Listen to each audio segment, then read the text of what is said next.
Good afternoon, Commissioners. Today I'd like to bring to your attention a potential fraud on an enormous scale happening in York County. There's now clear evidence of NASA using numerous methods to grossly mislead the public about astronauts being on the International Space Station.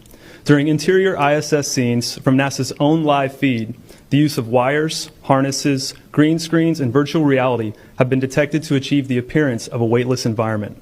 Examples of this include astronauts fading in and out of the screen, green screen glitches, grabbing objects that aren't really there, pulling on invisible wires, getting tangled in their harnesses, and even astronauts appearing out of thin air. This begs the obvious question.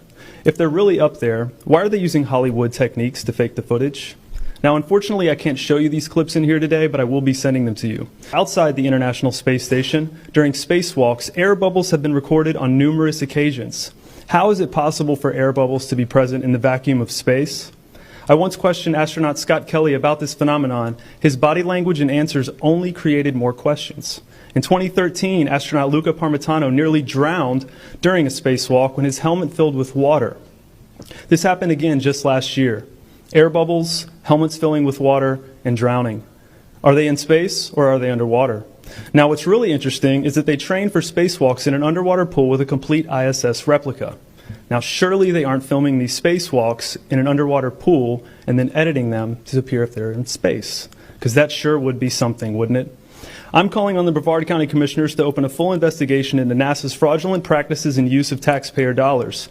It costs NASA $3 billion per year to operate the ISS, and if they don't have a darn good explanation as to why they're faking these videos, I and the public would like a darn good explanation as to where our tax money is going. And if they are indeed faking the funk, it is our duty to expose and eliminate this fraudulent and astronomically wasteful ISS program.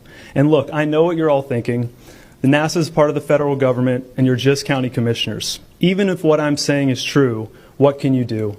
But let me remind you, not only is this happening in your county, as public officials, you have the platform and the ability to make a statement or hold a press conference, alerting the public, state, and federal authorities to investigate further. You have the power to start the conversation.